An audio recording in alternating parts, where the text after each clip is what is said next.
No one attacked Earth. Not once. Not a raid, not a blockade, not even a parking ticket from the Galactic Council. To most aliens, that was a mystery. To humans? Well, we just smiled when they asked. No one attacked Earth. Not once. Not a raid, not a blockade, not even a stolen satellite. For a galaxy obsessed with conquest, that absence was louder than war drums. To most aliens, Earth was a riddle. To humans, it was just Tuesday. The Galactic Conquest Guild, a bureaucratic monstrosity of 27 species, had gathered to address the Terran question. The chamber was a monument to arrogance: crystal domes, floating platforms, and a dais built solely so the tallest species could look down on everyone else. Counselor Grex, a scaled brute with tusks sharp enough to carve steel, slammed his claw on the table. 1,000 years of conquest. Every world documented. Every people subdued. Yet one rock, one insignificant mud ball, remains untouched. His eyes narrowed. Why? A ripple of whispers moved through the chamber. Some scoffed. Earth was hardly worth a mention. Others looked uneasy. In the records, the planet was highlighted in red, excluded from campaigns. Do not engage. No explanation. Just a warning. They're primitives, sneered Counselor Vyr, a tall, insectoid strategist. Her mandibles clicked with disdain. Carbon slaves who drown in their own oceans and choke on their skies. The guild wastes time debating myths when we could claim their resources. A softer voice interrupted. Elder Yelth, a translucent being older than most star systems, drifted forward. Primitives who split the atom before joining the stars. Who fought wars that scorched continents then stopped. We should tread carefully. Carefully? Greg sparked a laugh. The reason no one has conquered them is obvious: cowardice. And I, Grex of the Vorn, will succeed where others trembled. Tomorrow, my fleet sails for Earth. Before protests could rise, the chamber doors opened. A human stepped in. Jonathan Hale, Earth's ambassador, was not imposing. Medium build, neat suit, a smile that carried both charm and calculation. He set a box on the table, opened it, and pushed it forward. Inside, chocolate chip cookies. Gentle beings, he said warmly. I hear we're discussing my home. His tone was light, but his eyes scanned the room like a tactician marking targets. I do hope the cookies aren't considered a weapon. Vyr clicked her mandibles. You dare enter uninvited? Hale shrugged. In human culture, when people talk about you behind your back, you bring snacks. It softens the sting. Laughter rippled, uneasy, but laughter nonetheless. Grex leaned forward, nostrils flaring. Your planet is undefended. No fleets. No planetary shields. Not even orbital cannons. You are ripe for harvest. Hale's smile never faltered. Defenseless? Yes, I suppose it looks that way. We prefer to invest in subtler hobbies. Music. Literature. Board games that ruin friendships. His voice lowered slightly, polite as ever. Of course, history does suggest we're rather unpleasant when someone insists on knocking. Elder Yeltha's glow pulsed faintly. He speaks truth. I have studied human records. They fought wars that ended in firestorms. Then ceased, as though waiting. Waiting for what? Vyr snapped. Hale leaned back, steepling his fingers. For the next challenger, perhaps. You'd be surprised how patient we can be. Grex snorted. Patience or not, your people are finished. Tomorrow, the Vorn banners fly over Earth. You will kneel or burn. The human diplomat adjusted his cufflinks, still smiling. Well, Counselor, I'd suggest sunscreen. Earth's summers are brutal. And hurricane season, disastrous for visitors. The chamber stirred again. Was it a joke? A threat? Hale's delivery was too smooth to tell. Yeltha's voice floated like mist. I advise caution. Every attempt to catalog Earth ends in silence.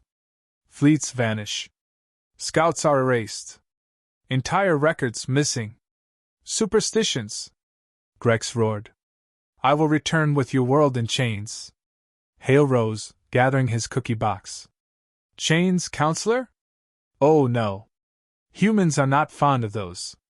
We tend to return them, improved. He nodded politely. Thank you for the discussion. I look forward to welcoming your fleet. Hospitality is very important to us. He left as quietly as he entered. For a long moment, silence ruled the chamber. Then nervous laughter bubbled.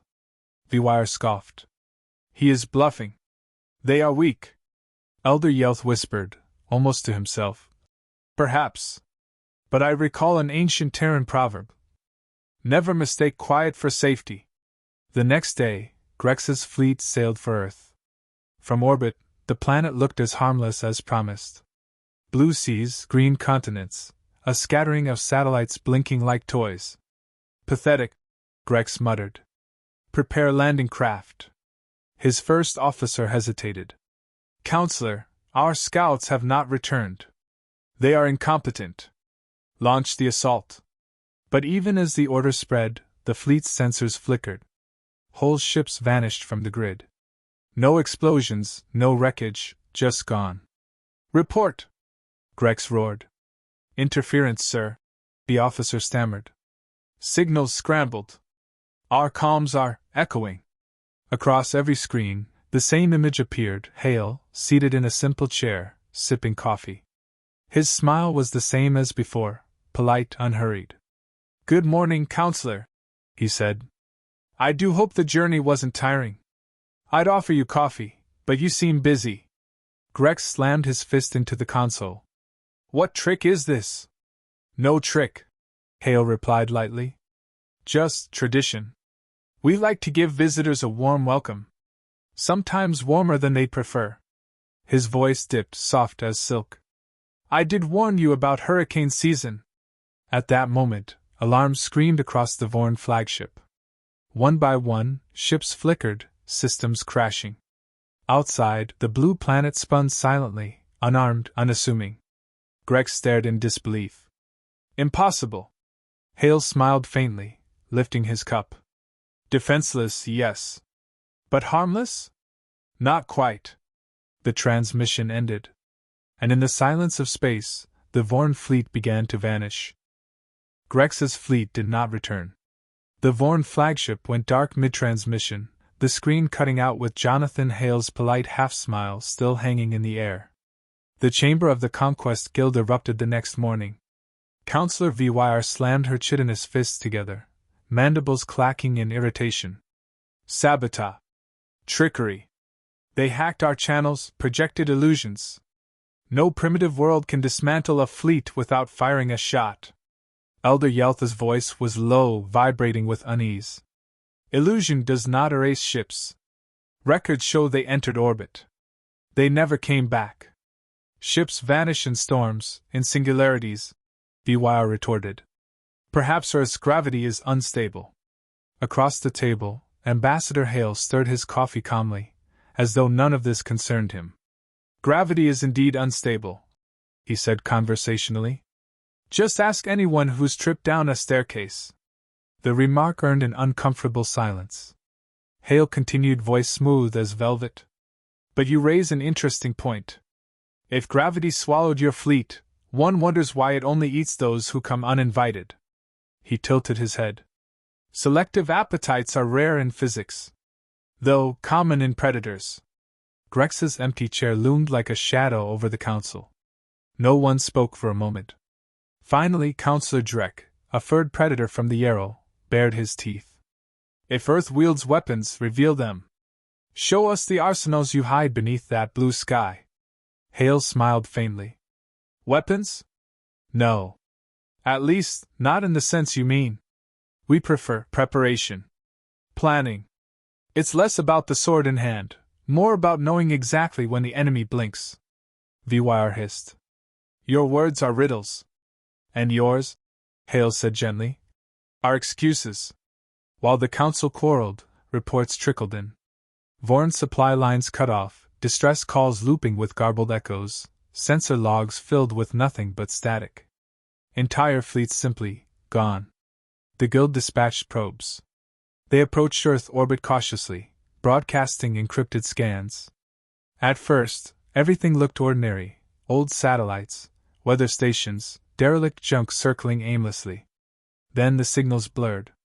Probes sent back fragments, images of vast shadows in the void, like ships cloaked in the dark. But no details survived transmission. Within hours, the probes were silent. Interference. Bewire snapped again, though her tone lacked conviction. Elder Yeltha's glow dimmed. No. Patterns. The same absence again and again. Not random. Deliberate. Meanwhile, Hale wandered the council corridors, nodding politely to alien guards, pausing to admire the architecture. He had an unnerving calm that grated on everyone around him. A young aide from the Kalari approached him nervously. "Ambassador, forgive me, but is it true? Your planet devours fleets?" Hale chuckled, as though asked whether humans preferred tea or coffee. "Devours? No. That's too dramatic. Earth isn't hungry." He leaned closer, lowering his voice. "But we are terribly protective of our backyard." The aide swallowed hard. Back in session, Councillor Vwire demanded action. "If one fleet fell, we send another. Overwhelm them. No primitive world can resist endless waves." "Endless waves," Hale echoed thoughtfully, setting down his cup. "You'd be surprised how often we've heard that phrase. Romans tried it. Mongols, too. Worked for a while, until it didn't." His eyes met hers, sharp beneath the polite surface. "There's something about humans. We study. We adapt. We wait for the right storm, then ride it." Councillor Drek growled. "You claim victory in every war?" Hale's smile didn't falter. "Not at all. We bleed. We lose. But losing teaches us better than winning ever could. Which is why you might want to reconsider volunteering as the next lesson." The chamber chilled. The words weren't shouted, weren't aggressive. Just spoken like fact, inevitable and steady. Later that evening, the guild convened privately without Hale present. "They bluff," Bewire insisted, pacing. "This ambassador plays at mystery. Their world is weak. I refuse to believe in magic fleets hidden in the dark." "But the evidence," Elder Yelth began. "Evidence can be forged." Another voice, quieter, spoke up. It was the thin aquatic Councillor Drilln, his tendrils quivering. "What if the evidence is real? What if that planet was never ignored but spared?" The others turned. Drilln continued, hesitant. "Consider it. All known empires marked Earth as forbidden. None explained why. Perhaps they tried, and were erased. Perhaps silence is the only warning we were given." The room fell still. The following day, Ambassador Hale was invited back to the chamber. Vwire was blunt. "Tell us plainly. What is Earth's secret?" Hale folded his hands, amused. "Secrets? My dear counselor, we're terrible at keeping those. Every culture knows our wars, our mistakes, our disasters. We print them in books, broadcast them in films, teach them to children. What sort of species glorifies its failures in entertainment?" He chuckled. "Oh, right. Us. Enough games?" Drek snapped. Hale's smile faded just slightly, edges hardening. "Very well. Since you insist, the reason no one conquers Earth is simple. They did try. Many times. And we buried the evidence along with the fleets." The council erupted. Voices shouted accusations, disbelief, outrage. Hale waited for silence, then spoke again, softer but sharper. "You assume defenseless means vulnerable. But have you considered the possibility that defenseless is simply bait?" The chamber went cold. Elder Yeltha's glow dimmed further. "You lure them." Hale offered a polite shrug. "Not deliberately. At first. But over time? We learned that predators who cannot resist weakness often discover too late that weakness was a mask. And humans, well, we do enjoy masks." Vwire spat, mandibles clattering. "Lies!" Hale rose, brushing imaginary dust from his sleeve. "Then test them. Send another fleet. Earth will answer." He paused at the door, glancing back with the faintest grin. Just don't expect a return trip. He left the chamber in silence. That night, the council chambers were restless. Some demanded proof through another assault. Others argued they had already seen proof enough. Elder Yelth lingered by the vast windows, gazing into the stars. His voice trembled. We may not be facing prey at all. Perhaps Earth was not spared. Perhaps Earth spares no one. And somewhere, far below in the blue curve of the planet, unseen shapes stirred in orbit, silent, massive, waiting. The Conquest Guild broke its deadlock with arrogance. 3 empires pooled fleets together, Vyar's insected legions, Drek's predator ships, and remnants of Grex's humiliated Vorn. They would strike Earth with a combined force, 20 times larger than the fleet that vanished. Victory, they argued, would silence doubt. Ambassador Hale attended the announcement with his usual composure, stirring sugar into his coffee as if the decision were about weather reports. So many ships, he said mildly. I do hope you've filed the proper traffic permits. Earth's orbit gets so crowded these days. Vyar's mandibles clacked. You think this is comedy? Comedy? Hale smiled faintly. No, Counselor. This is déjà vu. The Allied armada reached Sol within days. From a distance, Earth looked serene, blue oceans, green continents, white storms swirling lazily across its surface. No defenses. No planetary shields. Only fragile satellites tumbling in silence. Targets locked, reported the Yarrow Admiral, voice eager with hunger. Advance, Drek commanded. The fleet surged forward, a wall of warships blotting the stars. Yet as they approached, sensors began to distort. Engines sputtered, guidance systems reported false trajectories. Ships found themselves turning in circles. Countermeasures detected, barked a Vorn officer. Unknown source. Destroy it, Drek snapped. But there was nothing to shoot. Then the shadows appeared. At first, they looked like eclipses, dark patches blotting out stars. But the patches moved. Dozens, then hundreds, sliding into formation around Earth. Shapes older than any alien ship design, black hulls carved with symbols that sensors refused to read.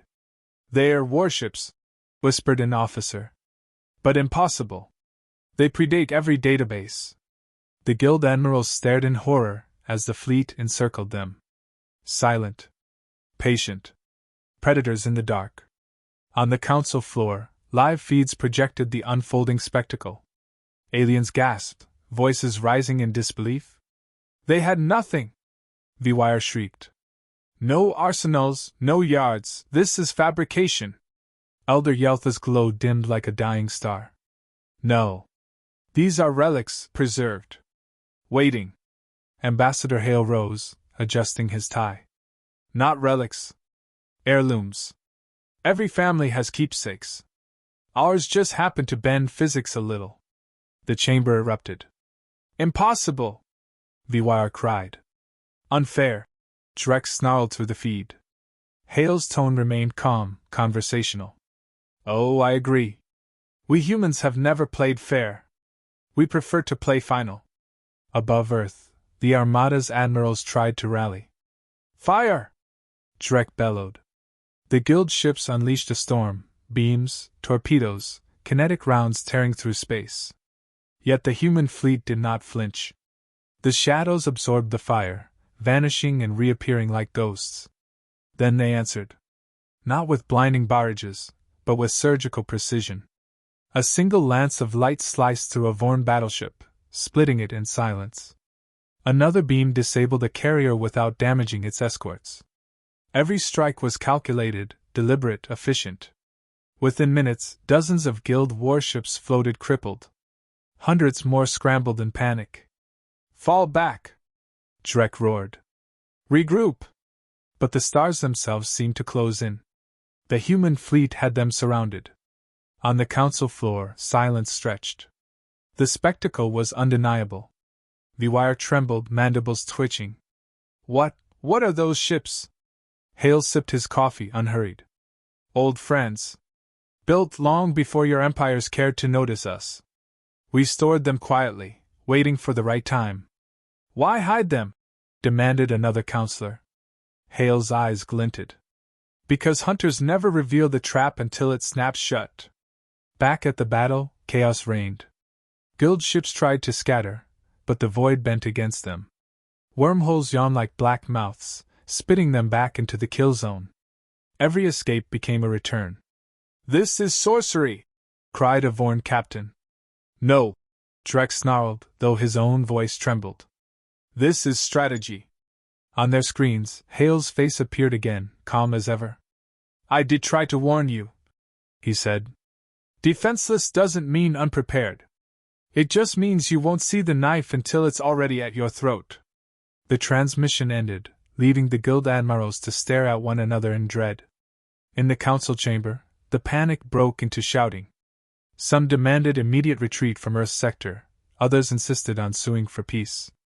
Elder Yeltha's glow flickered weakly. "Do you not understand? Earth is not a world left off Conquest maps by chance. It is bait. Every arrogant empire that tried to seize it was culled. That is why there are no records, because none survived to tell them." The realization rippled like fire through the chamber. "They've been pruning the galaxy," whispered Counselor Drilm. "Patiently. Quietly. Every failed conqueror erased before they grew too powerful."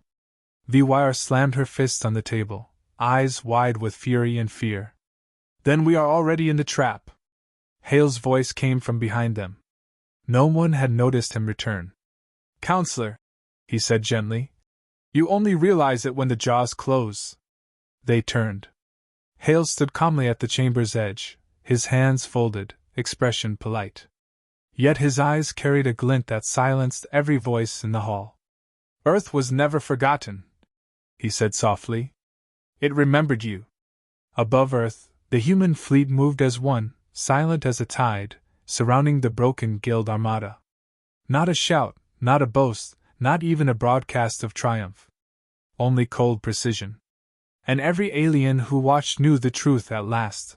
Earth had never been defenseless. It had been waiting. The storm above Earth's orbit had settled into silence, a silence that wasn't peace but the cold pause before judgment. Every alien eye in the sector was locked on the pale blue planet, the supposed weakling of the galaxy. Admiral Threx of the Karth Dominion leaned forward on his command throne, mandibles twitching. "Why is no one moving?" His fleet hung still, engines idling, weapons primed yet unspent. Around him, his officers shifted uneasily. They'd prepared for resistance. They'd expected panic. What they hadn't expected was the stillness, Earth's silence, not of fear, but of calculation. At the same moment, above the atmosphere, Earth's orbital defense stations powered down their weapon platforms. To outside scanners, the humans looked weaker than ever, open, undefended, exposed. "No," hissed Threx. "They're bluffing. Strike!" But his strike never came. A sharp burst of encrypted transmissions flooded the sector. Every alien fleet received it at once, a human signal, simple and unadorned. "Step forward, and you will learn why no one attacks Earth." The words sent a ripple of unease through ships crewed by dozens of species. A transmission that confident wasn't bluff, it was warning. On the bridge of the UNS Resolute, Captain Arden folded his hands, voice level. His officers leaned closer, watching the comms relay the shifting tension among the gathered fleets. "Sir," his comms officer whispered, "they're hesitating. Even the Dominion isn't advancing." "As they should," Arden replied. His tone remained polite, almost conversational, but the steel beneath it was unmistakable. "They've seen the bait. Now let's give them the teeth." He nodded once. "Deploy them." Across the outer system, shadows stirred. What alien sensors had assumed to be drifting asteroids suddenly came alive, cloaks peeling back to reveal shapes not seen in recorded galactic history. Ancient human warships, their hulls scarred black, engines burning with the eerie hum of quantum resonance, decloaked in synchronized silence. Entire formations appeared around Earth like predators emerging from a mist. Each ship bore the insignia of fleets supposedly destroyed in forgotten wars, the First Solar Armada, The orbital guard, the Black Wing squadrons. Threx's mandibles locked. His second officer whispered, horrified. Those are ghost fleets. Lost centuries ago. They were not lost. Arden's voice cut through, carried across open calms. They were waiting. The reaction was instantaneous. On the council ship of the Vuric coalition, an elder collapsed back into his chair. They never disarmed. They hid their weapons in plain sight. We mocked their weakness, and they led us. From the Char Syndicate war barge, a captain snarled in disbelief. Impossible! No species could maintain fleets in silence for centuries. They'd corrode, decay, fall to time. Yet the ships hung there, prow lights glowing like watchful eyes. Maintenance drones swarmed across their armored hides, proof of generations of silent caretaking. Earth had built an arsenal not to conquer, but to wait for the day someone tested their fragility. On board the Resolute, an officer's hand trembled over the tactical display. Sir, those ships outgun every fleet combined. Yes, Arden said, calm as a man discussing weather. That's the point. Threx refused to be cowed. Posturing! They cannot fire them all, they cannot man them all. They are husks. His voice shook, though he masked it with rage. Arden finally allowed himself a small smile, thin and polite. Admiral, you misunderstand. These ships don't need to be manned. They only need to know who they serve. As if on cue, the ghost fleets shifted formation. Not randomly, not slowly, but with razor precision, arcs tightening like blades being drawn. Every alien captain saw it. The ships were not relics. They were coordinated. They were alive in the only way war machines needed to be. The tension reached breaking point. Silence pressed heavy over the calm channels until a young Vuric commander whispered, almost reverently, "This is why no one attacks Earth." Then the trap closed. Above Jupiter, something vast unfolded. A station, if it could be called that, awakened from centuries of dormancy. Its rings rotated, energy pulsing outward. For a moment, alien sensors couldn't categorize it. Then the readings came back, and terror struck. A planetary shield generator. Not protecting Jupiter. Not protecting a fleet. It extended around Earth itself, a lattice of light that shimmered over the blue world like a cocoon. Earth, the defenseless planet, had never needed outer colonies or distant empires. They had built their walls at home, and armed them with every nightmare the galaxy thought had vanished. On the Resolute, Arden's voice carried across the wideband comms, steady and courteous. You came to test us. Consider this your answer. For centuries, we let the galaxy believe we were fragile, harmless, distracted by our own divisions. You called us prey. His eyes narrowed. But humans do not survive by being prey. A hush fell across every channel. Even Threx couldn't summon words. The display in front of him showed thousands of human warships, shield arrays humming, defense satellites aligned like spears aimed outward. The trap had been there all along, not aggression, not expansion, but deterrence so absolute it became legend. Finally, Arden leaned closer to the comm panel, his voice lowering to something intimate, dangerous. Leave Earth now. Or learn why the last invader never left at all. The words struck harder than any weapon. Memories rippled through alien ranks, half-whispered stories of species that had tested Earth long ago, species whose names were now spoken only in ruins and ashes. For the first time in the Dominion's history, Admiral Threx gave the only order he had never spoken in battle. Retreat. His officers froze. Admiral! Retreat! He bellowed, mandibles snapping. Pride could not hold against annihilation. Across the system, one by one, alien fleets disengaged. Warp drives flared, engines twisted space, and mighty armadas fled, not beaten in battle, but broken by revelation.